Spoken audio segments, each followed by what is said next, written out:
మళ్ళీ మీ దగ్గరకు వస్తున్నాయి సోషల్ మీడియాలో ఆ ప్రశ్నలు కూడా వస్తున్నాయి. ఒకసారి బాలకోటయ్య గారి దగ్గరికి వెళ్దాం, మళ్ళీ మీ దగ్గరకు వస్తాం. బాలకోటయ్య గారు, సో మనం మధ్యయుగాల్లోకి వెళ్దామండి, అందరం కలిసి వాళ్ళకు తీర్మానం చేసుకుందాం.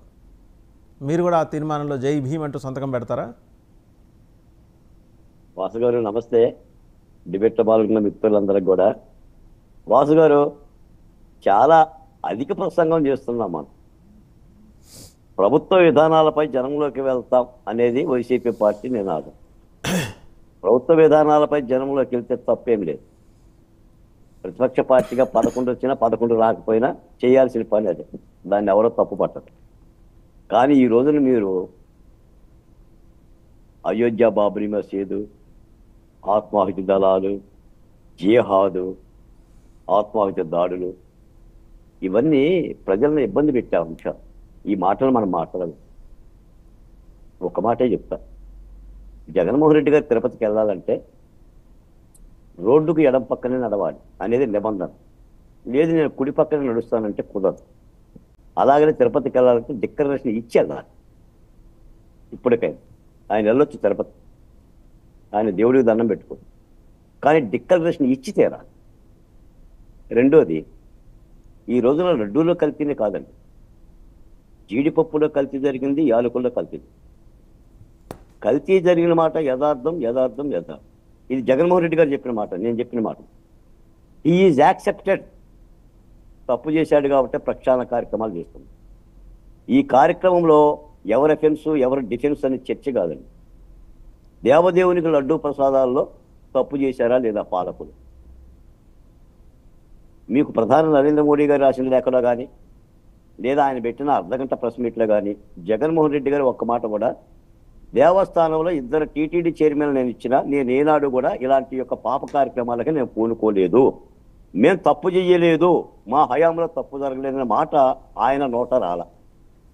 ఆయన ఏ కాడికి ఉన్నాడంటే చంద్రబాబు నాయుడు గారు రాజకీయం చేస్తున్నారు, దీన్ని హిందూ మనోభావాలను దెబ్బకొడుతున్నాడు కాబట్టి మోడీ గారు చంద్రబాబు నాయుడు గారిని కాస్త వార్నింగ్ ఇవ్వండి, ఆయన గట్టిగా మందలించండి అని చెప్పాడు తప్ప, ఇంకా మిత్రుడు అన్నాడు ఆకులు కాలేక చేతులు పట్టుకోవటం, చేతులు కాలేక ఆకులు పట్టడం. తప్పు జరిగింది జరిగింది జరిగింది. నిజంగా ఈ రాష్ట్రంలో 250 దేవాలయాల మీద దాడులు జరిగి ఉంటే గత ప్రభుత్వంలో ఇంతకంటే అరాచకత్వం ఉంది. దేవుడు మనల్ని పూజించమని ఆయన పిలవటం లేదు, మీరు వచ్చి నైవేద్యం పెట్టండి అని చెప్పి చెప్పడం లేదు. అసలు మనుషులు దేవుడు పుట్టించాడా, దేవుడు మనుషులు పుట్టించాడా?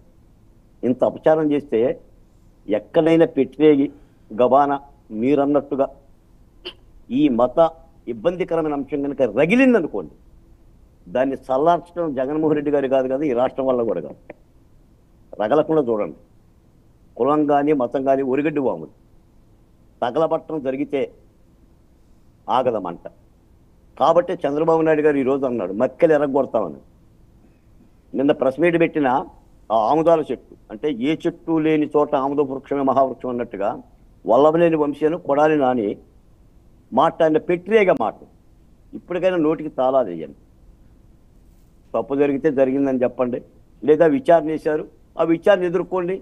మీరు సొంత పూసలైతే మీ మీద చర్యలు తీసుకోరు. నేను మాట చెప్పాను సార్, కొడాలి నాని గారి గురించి, వల్లభనేని వంశీ గారి గురించి, నేను ఒక సామాజిక కులంలో పుట్టాను, నా శిరస్సు ఖండించినా కూడా నా కులాన్ని నేను తిట్టనండి. నా శిరస్సు ఖండించిన వాళ్ళ సామాజిక కులాలను వాళ్ళు తిట్టుకుంటున్నారు, ఆ సామాజిక కులంలో పుట్టిన చంద్రబాబు నాయుడు గారిని టార్గెట్ చేస్తున్నారు. దానికే ఉండరు వాళ్ళు. మీరు జగన్మోహన్ రెడ్డి గారి పనితీరు అదే. ఏ కులమోడు నాయకుడు మాట్లాడితే ఆ కులం వ్యతిరేక నాయకుడిని పెడతా ఉంటుంటాడు. కాబట్టి చెయ్యండి, జగన్మోహన్ రెడ్డి గారి రాజకీయాలు చేయొద్దు అని నేను అంటలే. ఎందుకంటే లాస్ట్ బ్యాటిల్గా రేపు 29 వరకే జగన్మోహన్ రెడ్డి గారు రాజకీయాల్లో ఉంటారు. 29 బ్యాటింగ్లో ఓడిపోతే ఈ టీము ఇక రాజకీయాల్లో ఉండరు. నేను మరో మాట చెప్తున్నాను, పాదయాత్ర వెంకటేశ్వర గారు కూడా ఉన్నారు. జగన్మోహన్ రెడ్డి గారు శాశ్వత రాజకీయ నాయకుడు కాదండి. రాజకీయాల్లో శాశ్వతంగా ఓడినా గెలిచినా పడినా లేచినా ప్రజలకు చిత్తశుద్ధిగా సేవ చేద్దాం అనుకునే నాయకుడే కనుక అయినట్లయితే ఈ దేవాలయాల మీద జరిగిన తప్పును కానీ, లేదా 2 క్రిస్టియన్ ఆచారాన్ని కొనసాగించిన వైవి సుబ్బారెడ్డిని కానీ, కమిషన్ల కరుణాకర్ రెడ్డి గారిని కానీ చైర్మన్గా వేయరండి. వాళ్ళిద్దరు క్రిస్టియన్స్ సార్, ఆ హక్కు లేదండి. కరుణాకర్ రెడ్డి గారు పిల్లకి క్రిస్టియన్ సాంప్రదాయంలో పెళ్లి చేశాడు, పిల్లగాడికి క్రిస్టియన్ సాంప్రదాయంలో పెళ్లి చేశాడు. వైవి సుబ్బారెడ్డి గారి భార్య బైబిల్ పట్టుకొని తిరుగుతుంది, జగన్నాథ్ రెడ్డి అని కొండ మీద వస్తుంది. ఎలా ఇస్తారంటే అక్కడే దోషం జరిగింది. ఇంకా నెయ్యిలో కల్తీ చేయలేకపోవడం ఏంటి? ఆ పొన్నవల సుధాకర్ ఏం మాట్లాడతాడండి? ఆయన నల్లగున్నాడని, ఆయన పంది ఆకారంలో ఉన్నాడని, ఇక పంది కొవ్వు 1400 రూపాయలంటే అదే తింటున్నారే వాళ్ళు. పంది కొవ్వు ధర నాకైతే తెలియదు. మరి ఈ రాష్ట్రంలో పంది కొవ్వు ఎంత ఉందో నాకు తెలియదు, పొన్నవల సుధాకర్ తెలిసినట్టుగా. ఆ పంది చేష్టలతోనే ఆ రోజు కూడా చంద్రబాబు నాయుడు గారు అరెస్ట్ చేయటము, 3,500 కోట్ల రూపాయల అవినీతి, 350 కోట్ల